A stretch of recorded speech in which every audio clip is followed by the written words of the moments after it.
How to remove the background of a video in After Effects. Let's get into it.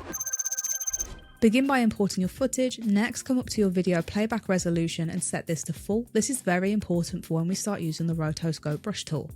Next, come down to your project layers and double click on your footage. This is going to open it up as a layer so that we can start working with it. Next, come up to your left toolbar and here you will see the Roto Brush tool. Click into this. Then when you hover your mouse over your footage, you will see a green brush tool. You can increase or decrease the size of this brush by coming into the brushes panel and then increasing the diameter like so. If you increase it, you'll get a bigger brush. If you decrease it, you'll get a smaller brush. As you can see there, we have a plus icon in the middle of that brush. That means we're adding to the selection. If at any point you need to remove from your selection, you can just press Option or Alt on your keyboard. It will turn red with the minus in the middle, and this means that we're taking away from our selection. To begin with, make sure that your playhead is at the very beginning of your video and then draw a rough selection around your subject. This does not have to be perfect for the moment. After Effects may or may not do a fantastic job here. As we can see here, I'm missing an ear and part of the shoulder. We can fix this by just zooming into these areas and then just simply clicking onto the selection like so. If you're met with a situation where you have overpainted, you can just press Option or Alt like we said before and then just click and it will fix that. I do recommend going around all your edges to make sure that they're perfect.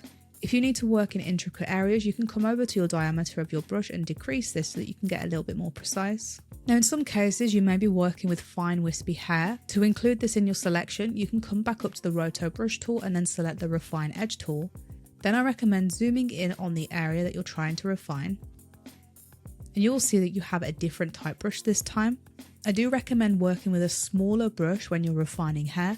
In my example, I don't really need to do that, but I'll show you how it works. All you have to do is paint over the areas like so that you're trying to refine. And then when you let go, you will see that a mask is created on your video. Anything that is white is included in your selection. Anything that is black is not included in your selection.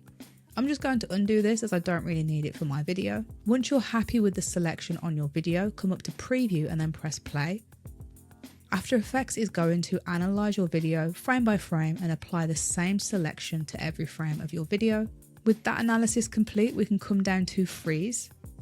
This is going to lock in the selection of our subject on each frame. With that complete, we can then come back into our composition and then we'll see that we have the background removed from our video. If we scrub through here, it's removed from every frame and it's done a fantastic job. If you want to soften the edges of this background removal, you can come up to the Roto Brush matte settings up here and then just increase the feather of this. However, if you go too high with this, it will give you some strange results. As we can see here, I'm getting some strange results around the ear there. So you just want to find a nice balance that works for you. And if I enable transparency and play this back, we can see we have that perfect background removal and that's all there is to it.